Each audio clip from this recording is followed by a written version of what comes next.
Thank you. I'm surprised and pleased. It's really great to be here. I want to thank Boris and Patrick for inviting me, and I'm so impressed that so many people have stuck around for this. I'm the what stands between you and beer, and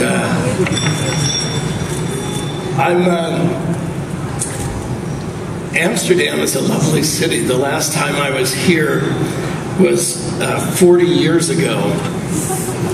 I was a long-haired hippie with a backpack and an attitude, and I came to Europe on my sort of a hegira to find myself, and I did.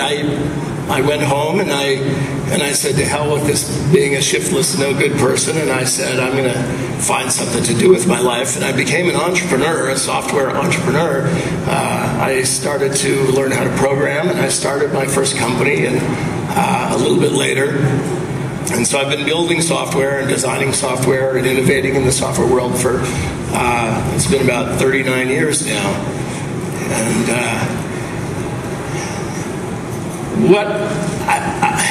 like so many of you, I was beguiled by the power of technology. It was so much fun to be able to work with this new medium of software. I was started out with giant mainframes, but when the first computers were available for individuals to purchase, that's when I began to sense that there was something really big here. It was very much like the experience a lot of younger people today have had when they first discovered that their computer was actually connected to every other computer in the world.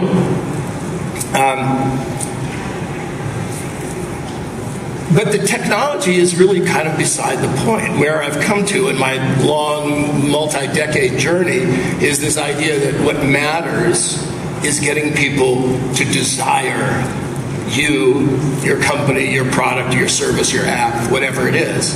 And the way to generate that desire is a simple thing. It's through being wonderful. And so that's what I want to talk a little bit about.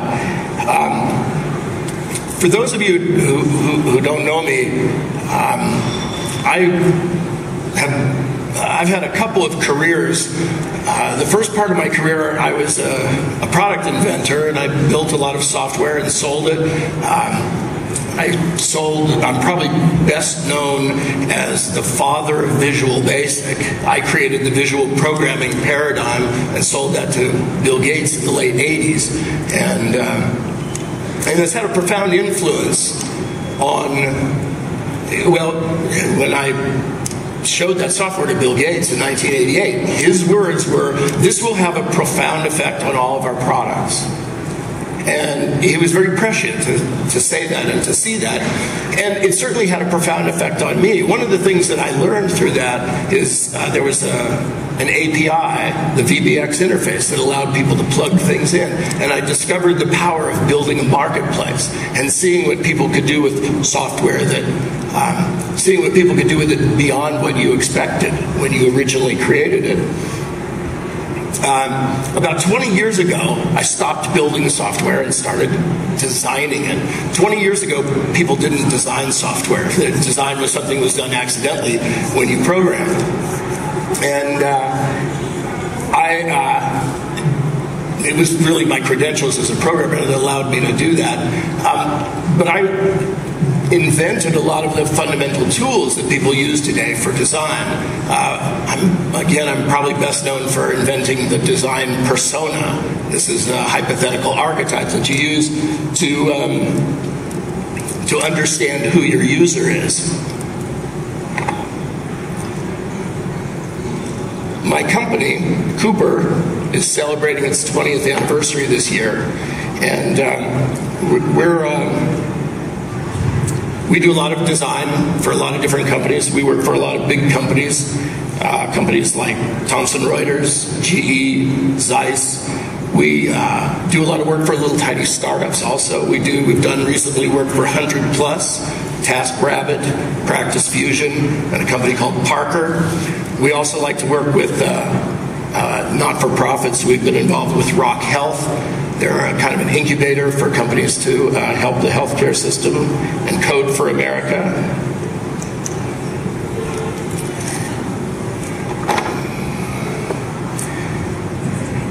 Because of my background, I've tried for years to understand, to come up with a title. Who am I? What do I do? And I've never really been successful. I called myself a designer and a programmer and a software author. And it wasn't until just a few months ago that a colleague of mine said, "You're a software alchemist." And my first thought, being a rationalist, is that's bogus, because alchemy is not a real science. But then I began to realize that alchemy is the science of transformation. And that is, in fact, exactly what I am, because that's exactly what software is. Software is the ultimate transformation agent.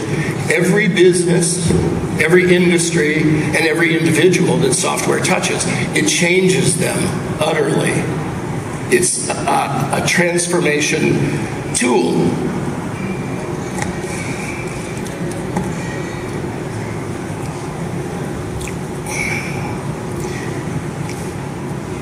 And there's no doubt that it's changed all of us.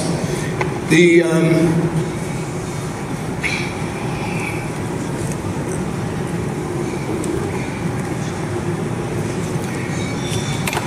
world is changing from a world of atoms to a world of bits. And this is the cumulative transformation of all these separate industries. So much of what we know about how the world works is based on the creation and the distribution of products made out of atoms. When you make a table or a chair or a refrigerator or an automobile that's made out of metal and wood and glass and plastic, and all of those atom-based materials have to be transported, and they have to be transformed, and they have to be shaped, and it's all very expensive to do that. And there's an interesting thing, is that what you can charge for something is dependent on what you pay for it. So the cost of all those atoms goes with every individual automobile or table that you make. It means that it's in the world of accounting, that's called the variable cost or the marginal cost. And it means that what you pay for something depends on what the price you pay depends on the cost to build it. And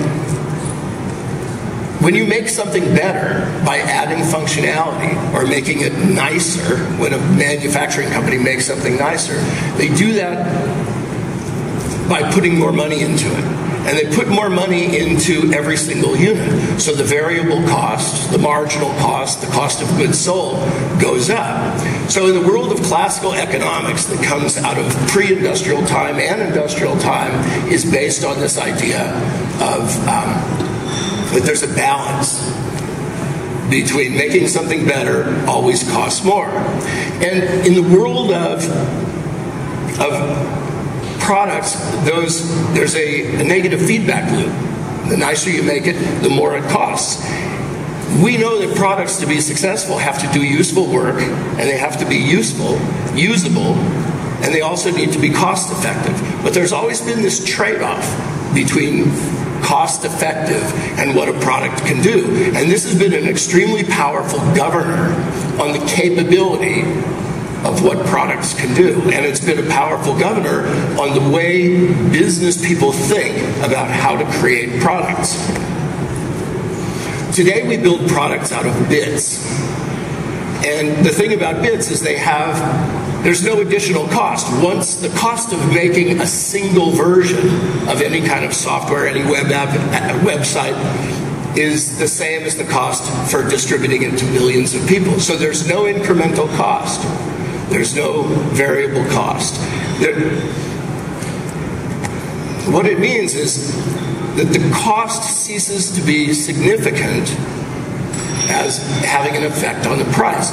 So what happens now is a product still needs to be usable and it still needs to be useful. But now it no longer has to be cost effective because cost doesn't matter. Instead, it has to be creative and interesting and connecting and empowering and fascinating and engaging, new, informative, refreshing, intriguing, beautiful, sexy, active, interactive, friendly, intimate, polite, considerate, human, humorous, provocative. Go on and on with your list of adjectives. This is what makes software-based products, bit-based products, desirable. And the bit economy just completely tosses this whole idea of cost-effective out the door. And the only thing that remains is the desirability of your product. And you need to make it wonderful for people to desire it. So much of what we bring to the business equation is making it cost effective. And it no longer really figures in. Building things that are cost effective is taking advantage of economies of scale. Economies of scale are things that take place inside factories where you can factor out decision making, you can factor out procurement, and you can have the actual manufacturing work being done by people that you pay low quantities of money and they don't have to make decisions. The future is a bit-based future, and it's going to look a lot more like pre-industrial times than it is going to look like industrial times. The future is going to look more like 1650 than it looks like 1950. And so what it means is that the whole edifice of business management, which is based largely on cost reduction, kind of goes away. And the software industry was originally constructed inside this world of conventional business. It was based on business software. That's certainly where I cut my teeth many years ago. And it was while we were building products out of bits, they were being distributed to conventional business people who were putting the bulk of their effort and their time and their thinking into cost reduction. What's happened today is so many segments have gone digital. So, and this transformation has only happened in the last few years. For the first time, the bulk of software products, applications, websites are no longer being sold to business people, but instead they're being sold to consumers. In the last decade, photos, music, movies, telephony, dating, money, security, commerce, gossip, wayfinding, shopping, fashion, games, entertainment, education, and all forms of communication have gone digital. Now what that means is that the cost equation has dropped out of them. So the only thing that's left is how do you make people love you? How do you make people feel that you're wonderful and want you? Well, I think there are three ways to do that. I think you need to aim high, and you need to empower, and you need to focus. So I want to talk briefly about these three things. There's a term of art in the world of economics called the perfect market.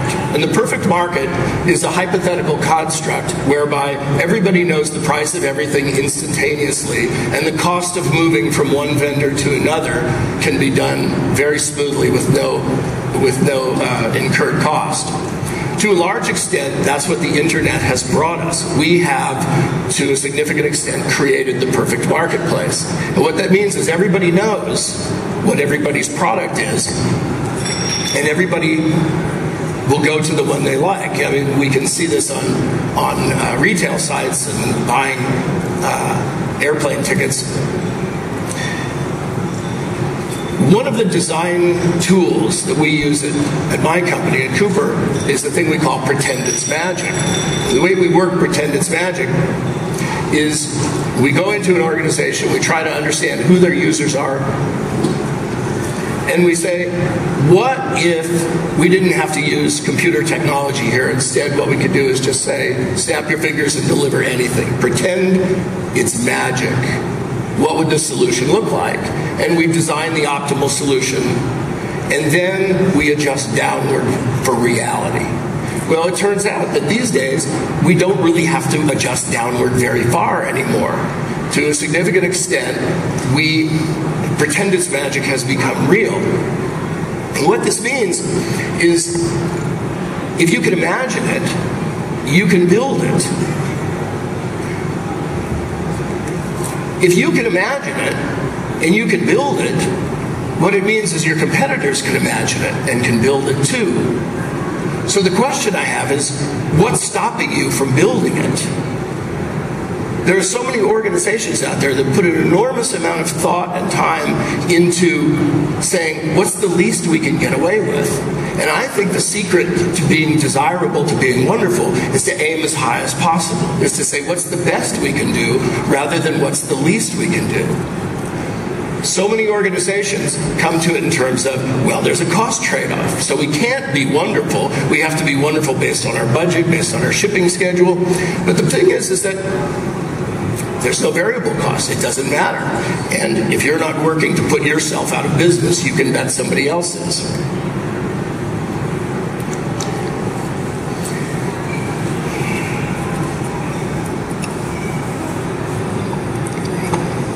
In order to build something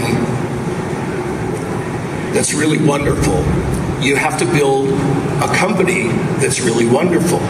It's not so much about creating wonderful products as it is about creating a culture that is wonderful, that can create, that thinks about wonderful products.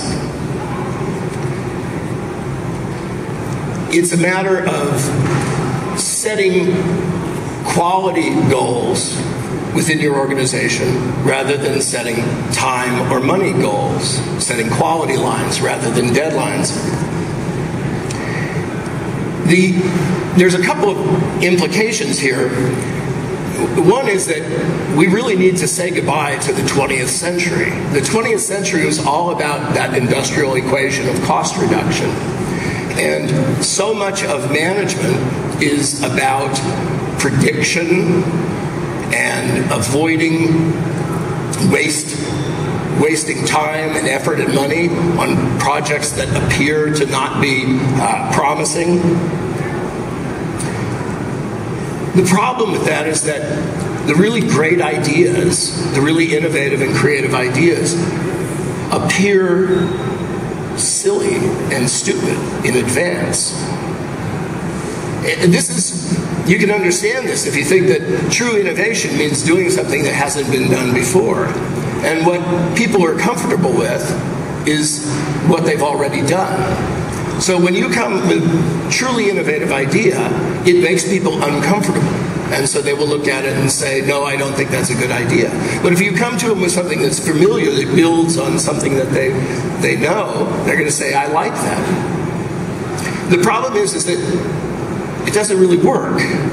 You can't decide whether an idea is good in advance. I mean, if you think about Facebook and Google and Twitter and Amazon, all of these things were condemned as terrible ideas at the time. They all looked pretty stupid. And in fact, they did.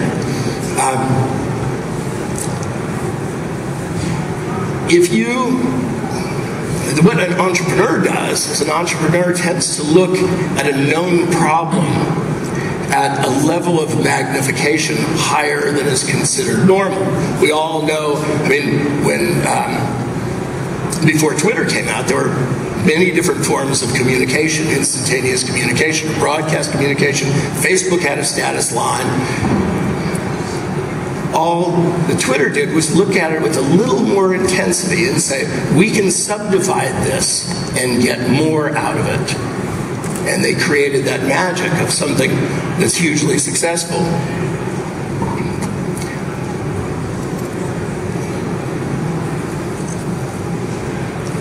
A lot of people think that what they need to do is get their people to be more innovative and more creative. And in fact, I think that people are naturally creative and innovative, and I don't think that's the problem. I think that you don't have to exhort your people to be creative. I think that the main problem is that companies tend to suppress innovation, and they tend to suppress innovation through this idea of cost reduction. The idea that somebody comes up with an idea And the person who has the idea, the team that has the idea, has to be allowed to pursue it, to see whether or not it works or not. And sometimes they'll be wrong, sometimes it won't work, and sometimes they'll be right and it will work. You can't tell in advance, you have to pursue it. What the business manager's job is to do is to keep the team confident and unafraid of failure, so that there is no penalty for failure. Because the only way you can tell is by spending time, by investing resources to build something and see if it works or not. In the startup community, it's called pivoting. Most well-tempered business people come at it from the point of view of, it's my job to prevent waste and failure. And yet, in the world of innovation, there's always going to be waste and failure. And in fact, a more important job is making sure that people don't feel personally responsible when things don't work out. If you look at what's currently hot today, you'll see that there's this idea of creative teams or agile teams. I'm involved with a group that calls them balanced teams. There's lean startup. And all of these guys are preaching the same thing, which is teams need the freedom to experiment, and they need the freedom to failure. They need to fail frequently, and they need to not feel a stigma. So what this means is it means the leader's job is really to make it okay to make mistakes. The only way to really tell whether you've got something that's good or not is if you're out there in contact with the people who are going to use your product. You have to be close to the metal, close to the users. I say innovation is in the hands of the hands-on. Again, the 20th century industrial age thinking is that there are people in the management hierarchy who make decisions, and there are people at the lower levels who do the work. And this is really inverted, because it's the people who are at the former lower levels are the ones who are in daily contact with the people who are using the products, and they're the only ones who can evaluate what's right and what's wrong. It's appropriate for an organization to have people doing traditional business development, but it's no longer as strategic as all those points of contact that an organization has that are based on the software they use. That's what really makes a difference to an organization in the long run is how people feel about it. Are they feeling wonderful about it?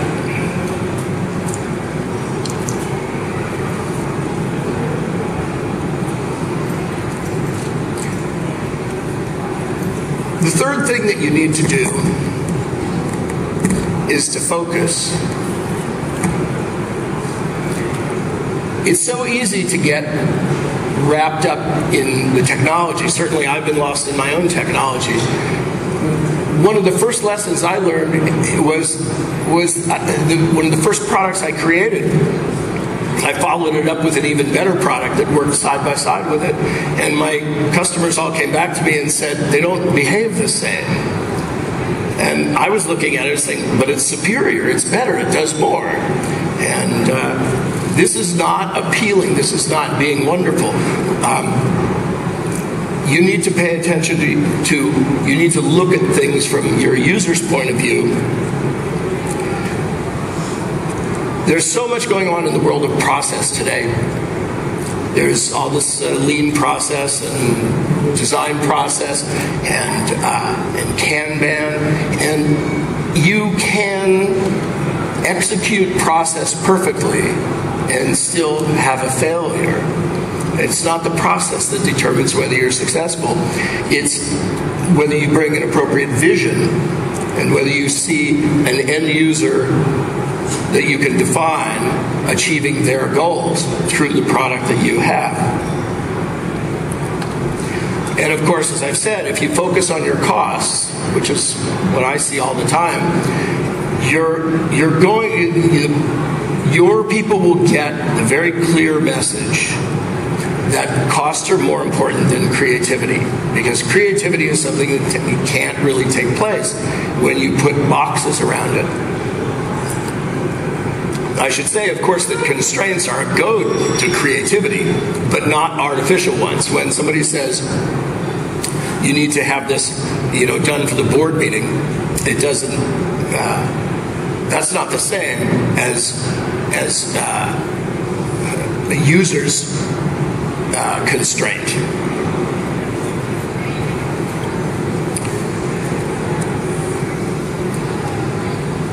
To motivate people to do this kind of creative work really takes 5 things. It takes autonomy, mastery, purpose, recognition, and fairness. Autonomy means that people need to be able to be self-directed. They need to be able to choose their own goals, and they need to know that they're responsible for what they create, whether it's a success or a failure. If they know that somebody else is making the decision, then they know it's okay for them to fail. If they make the decision, they take the responsibility. People want to be able to master something difficult. Everybody wants to get better at something, and they like, especially in the world of software, we like to get good at something that's extremely difficult. Purpose, again, it's not about making your quarterly numbers. It's about having something bigger to do, improving the human race. Certainly at Cooper, we love to work on things that we're particularly interested in healthcare. So we love stuff like that because we know that we're making the world better for individual people. And I'm sure many of you will recognize those 3 as Daniel Pink's 3 motivators from his book, Drive, And he also says that those 3 matter if you can take money off the table.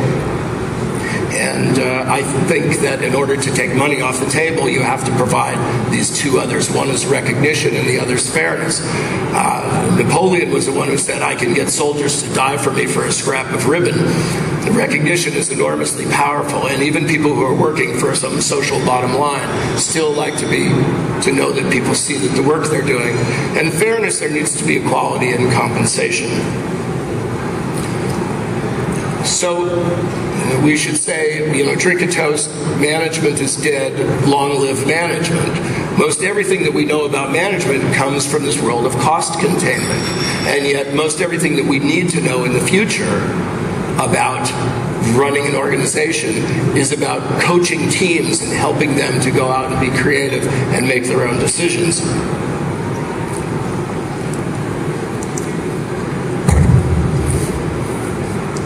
This stuff is difficult. If you're struggling with it, that's not surprising. A lot of people think that because the barriers to entry in the technical world have gone down, the idea is that building some quality product has somehow gotten easier. But it's actually very difficult. It remains difficult, and it takes real vision and imagination and courage to do it. What you need to be asking yourself is can I be any more wonderful? If you're not asking that of yourself, you can bet that your competition is going to be asking that. And in our perfect marketplace, you can bet that people are competing with you. You need to say goodbye to the 20th century. And you need to be thinking about who are the people who are going to benefit from what you're doing. You're not building value for stockholders. You need to build value for stakeholders, the people who matter in your organization. The people who matter, number 1, in your organization are your employees. They're the primary beneficiaries, and